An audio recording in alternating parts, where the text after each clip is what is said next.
You know, the Asghar who was on radio was most frilly in terms of the voice. Hello, mera naam Asghar bolko, kaise hain tumhe? It was that voice. But when I spoke with the director, I remember giving him options of just voices.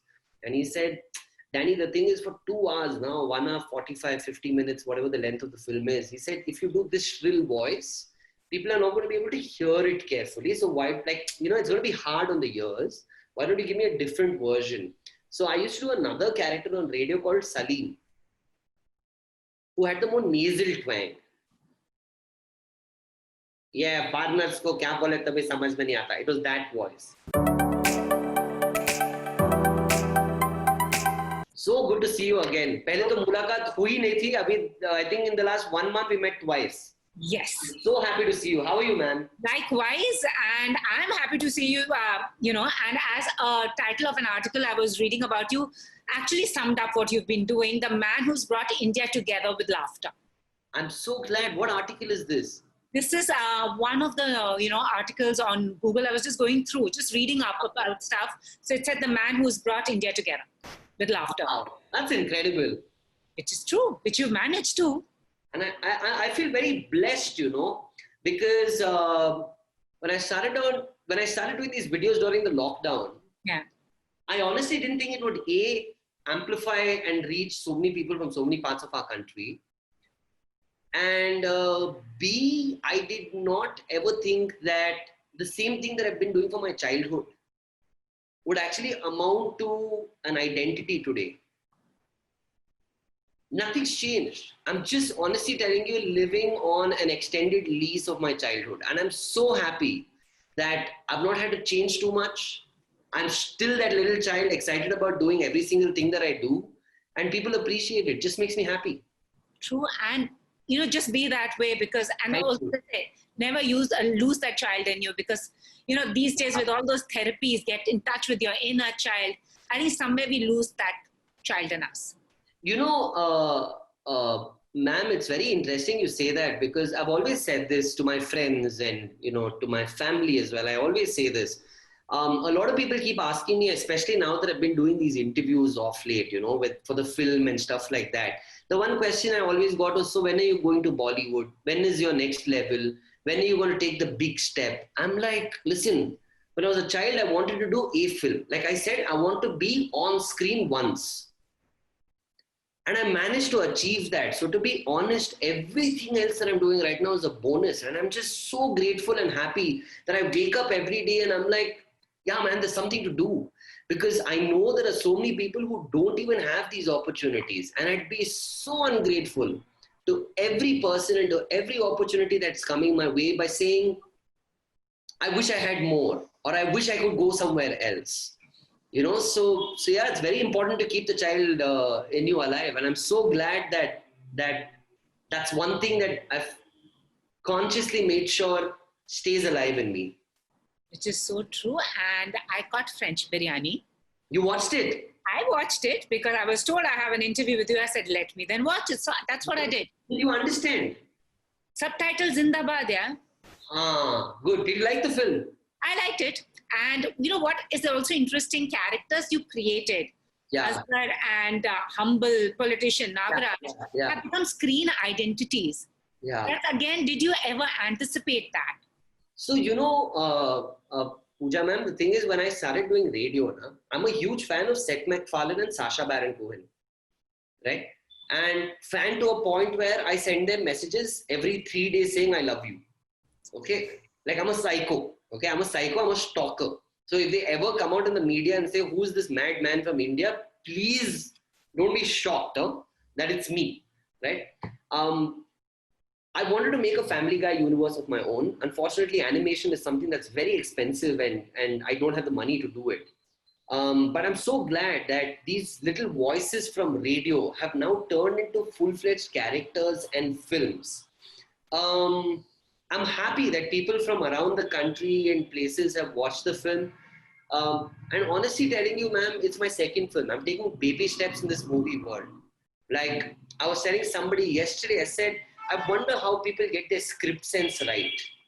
I wonder how people know on paper if a film is great or not. Because For me, it's about performing. I love performing. I love just being in front of camera, being on stage, being behind a mic.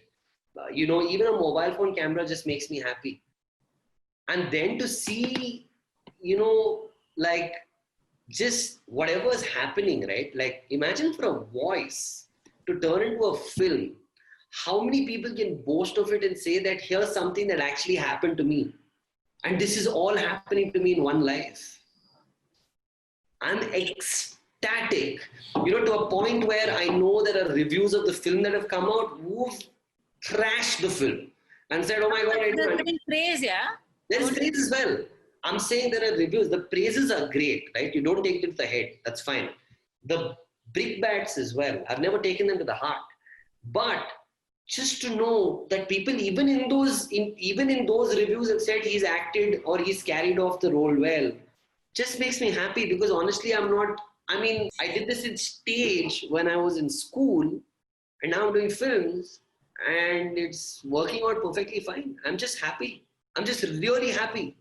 And keep doing that. And imagine the blessings coming your way. The man who's making India laugh at the moment when everybody is literally, bickering and wants to trash the other, be it on social media, be it in any ways they know best.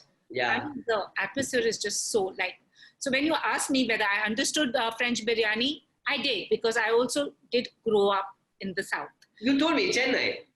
So I got a bit.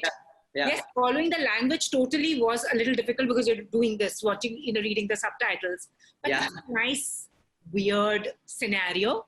Yeah. And also Asghar, the Asghar of radio, playing pranks. How is he different from the Asghar that we saw on screen? So, the Asghar who was on radio was more shrilly in terms of the voice. Hello, mera naam Asghar bolko, kaise hain tumhe? It was that voice. But when I spoke with the director, I remember giving him options of just voices.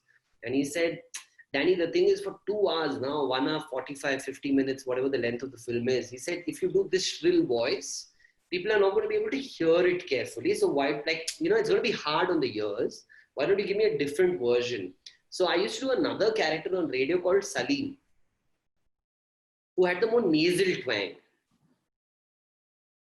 Yeah, partners ko kya bole tabhi samajh mein nahi aata. It was that voice.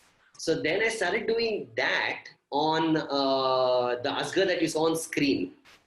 And it seems like both went together pretty well. So I think it's just the voice that's different. And also, ma'am, what happens is, look, radio for me is creating a visual reference in your mind while you're listening to the radio. I'm creating a theater in your own mind. You're visualizing whatever you want. In a film, I am a part of somebody else's vision. And they're very different. But both have one thing in common, which is the idea of building something from the scratch. And I love doing both equally. So for me, being on radio was obviously fun, but I think over here, it was more directed because you're a part of somebody else's vision, and then you stay with that. Because I truly believe that movies are not an actor's medium, it's a director's medium. Full stop. It's a director's medium.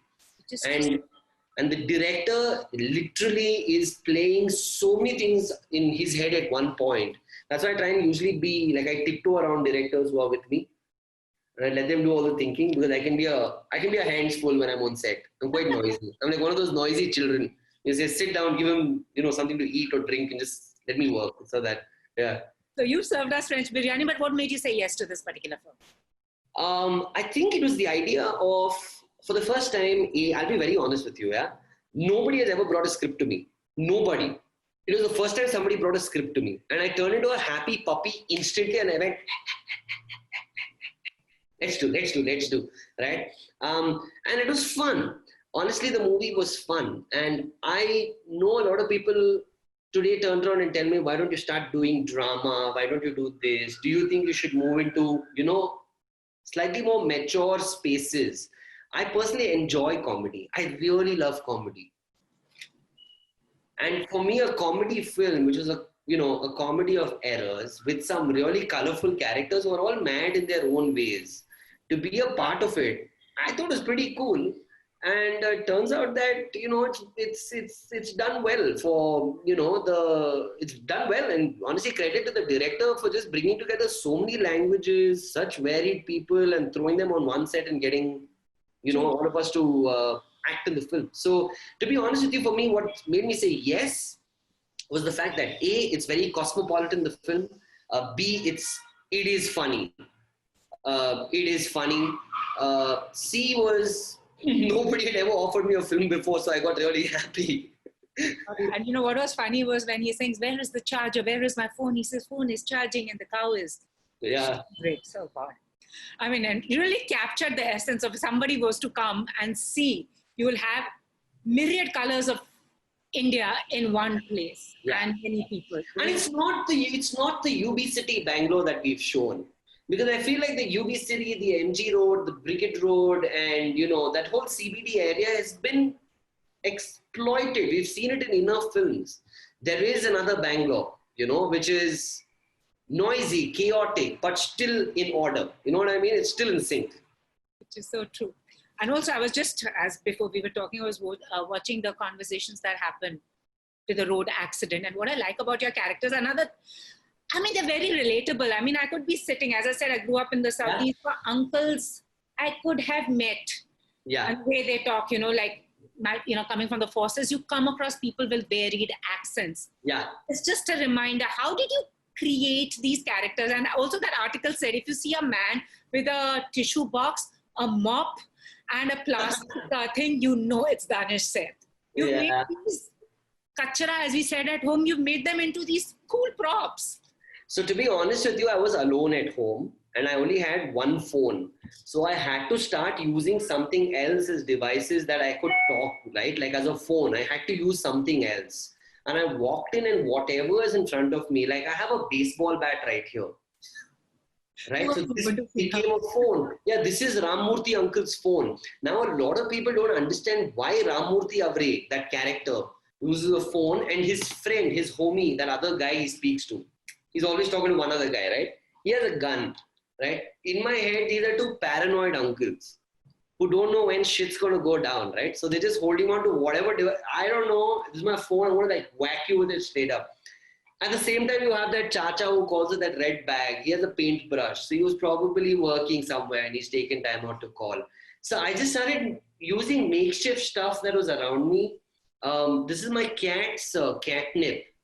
I stole it from him. Can you, like, how do I explain this, ma'am? I'm 32. My cat is 7. I stole his catnip toy, yeah. Like, come on. How do you reason with someone like me? You can't, right? It's like... I totally get you, because sometimes I'm actually told by people, grow up. I don't want to. I'm happy being 13 in my head. You know, my mom came home after a long time and she pulled these out for me. This is He-Man. She pulled out my He-Man for me and said, here, use this as a phone as well. And I was so happy. You know, the idea is, look, I've grown up seeing all these people, and then to put them in conversations was a lot of fun. Now it was about breaking environments. It was about creating environments. So, you know, when you do improv, man, that's one thing that they teach you. When you study improv in school. So when I studied improv in New York, they actually teach you how to create environments. Okay. So, for example, the word is the color blue, right? What's your favorite color? Somebody in the audience screams out the color blue. Now it is up to me on stage to create a waterfall around me. I could have a shower. So I'm creating a waterfall, or I'm drinking a glass of water, or I'm fishing,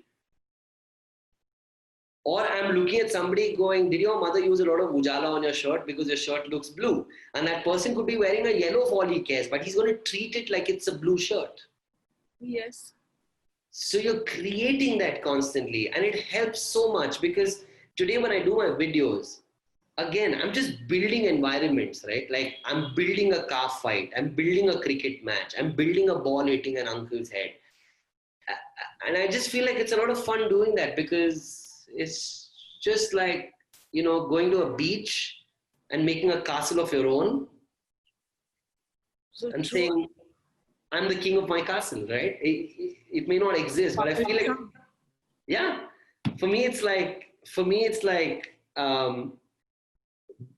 playing with Lego toys, and I just love creating whatever I can. Awesome. And you're also one man who manages to get his way around the government's decisions, understands what the government wants. Yeah. Hmm.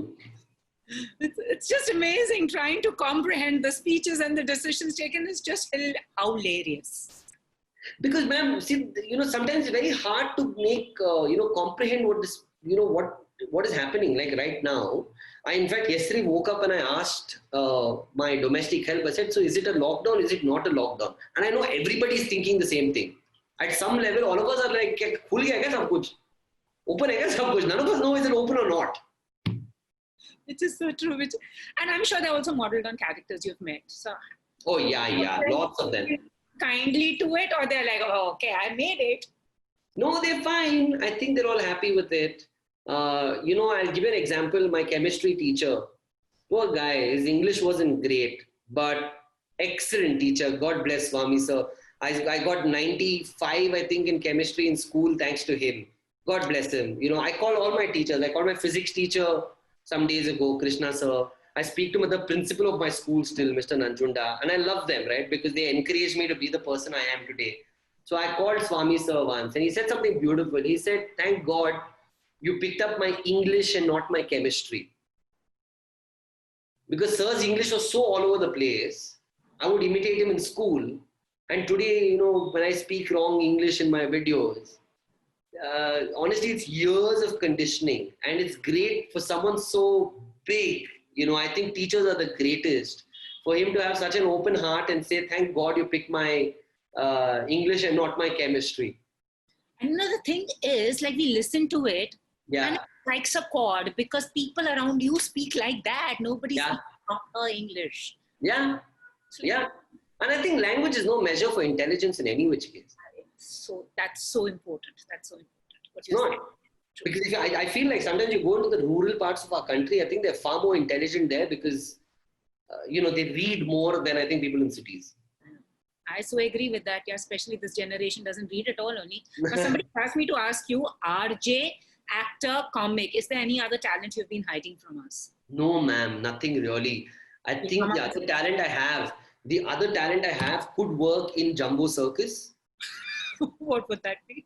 And that would be driving a car and watching videos at the same time. My mother's petrified. She said she's gone from yelling at me, screaming at me, to throwing things at me, to giving up on me.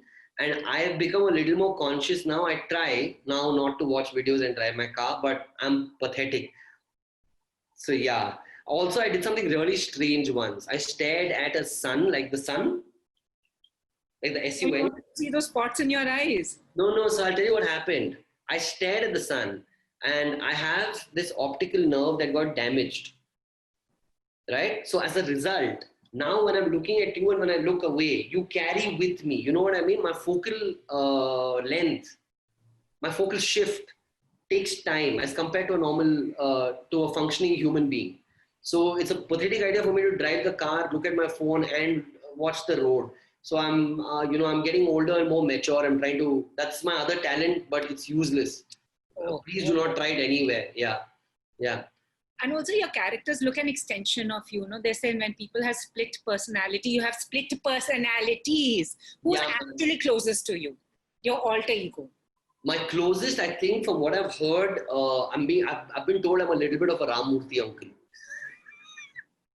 I've been told that by a lot of friends. They say I'm a little like Ramurthy uncle because they really think sometimes my friends, I turn really old. I'm giving them advice and I'm pushing them to do certain things and, like certain things, good things, obviously. Like I want them to go ahead.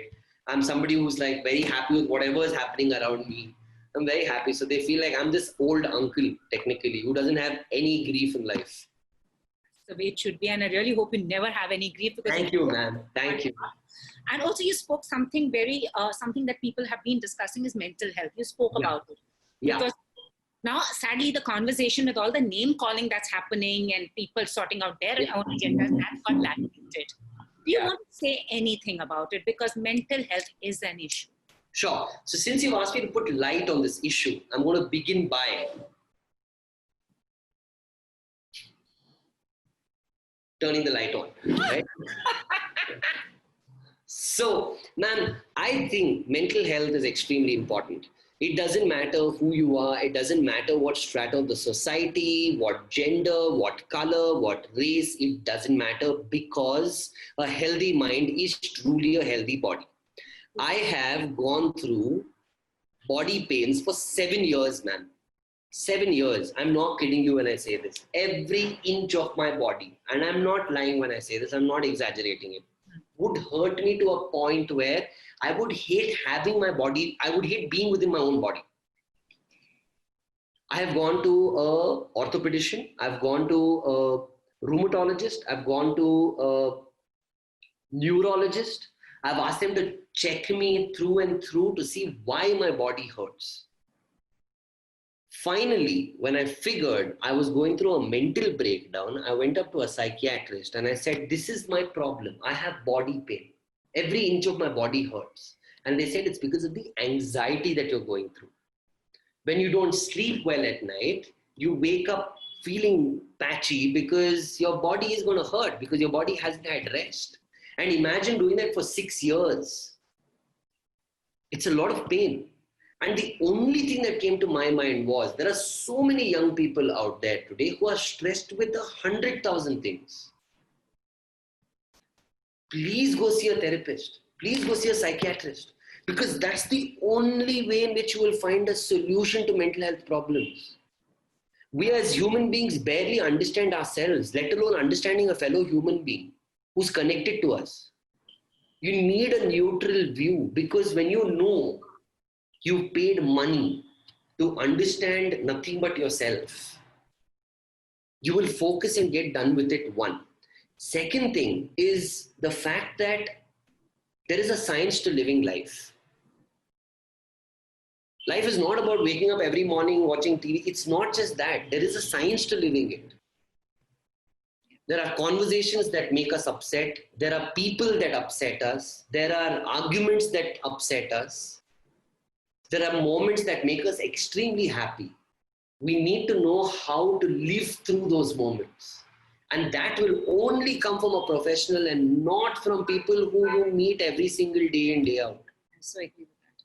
I agree. You know, so my only thing about mental health is, till date, I go to sleep every night taking a Cipralex tablet, which is an antidepressant / anti-anxiety tablet, every night. I can't sleep without it. At the start of the lockdown, it started with me texting my doctor saying, doctor, please, I need to speak with you because the lockdown has started. I think I might lose my mind sitting at home. I need to go to therapy and I need to continue my medication. She said, let's get on a call.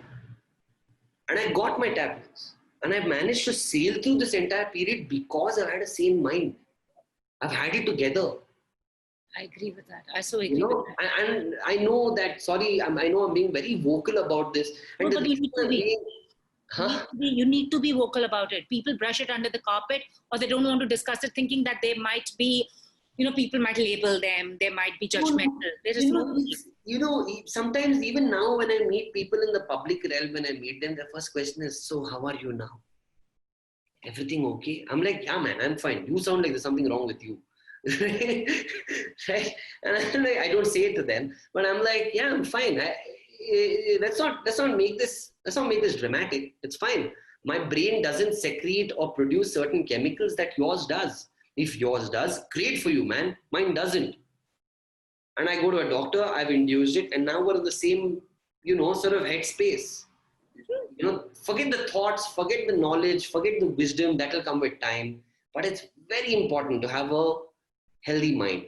And my only request to anybody and everybody who's watching this particular, conversation that we're having right now, if you're feeling low, if there are moments you wake up and you just want to go back into bed, you don't feel like stepping out, you feel like doing the most mundane things is a huge task, don't sit on it. See a doctor. You will find a solution. Or sometimes, to cheer myself up, I watch your videos. Honestly, I'm being honest, not because we talk. They're just like, I was watching a road accident one, and I have come across these characters. Like, come here, somebody scratching himself and wanting to talk to me, which is so true, and it's just amazing. It's just amazing. Thank you, ma'am. Thank you. Who's your worst critic, though? There's a lot of adulation coming your way, but who's your worst? My mother and sister.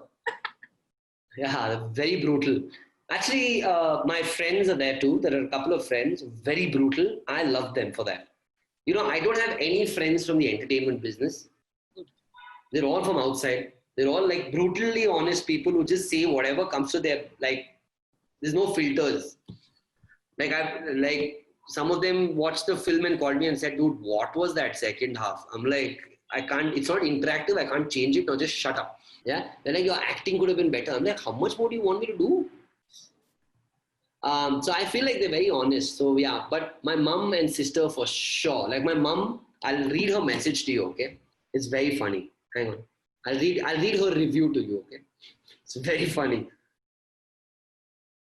1 second. I'm just looking for it. No, please do.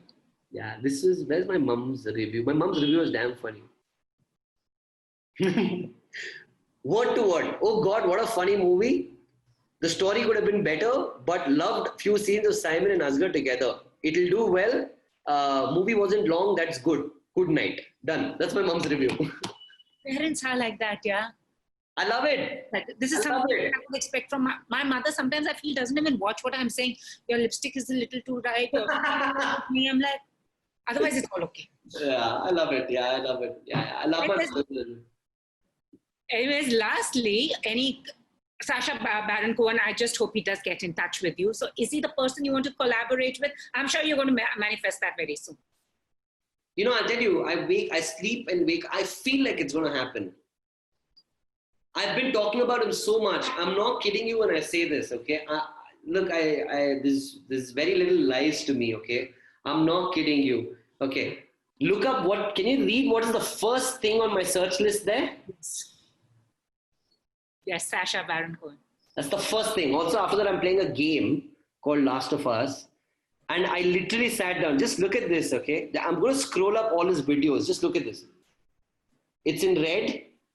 Wow. It's in red. Wow. It's in red. I've literally sat down. It's in red, red, red, all of these. I have sat down. You have no idea how big a fan I am. I'm sure you're going to manifest that. I saw a round table that he did with Jim Carrey. He's sitting with Don Cheadle and a couple of comedians. Oh my God.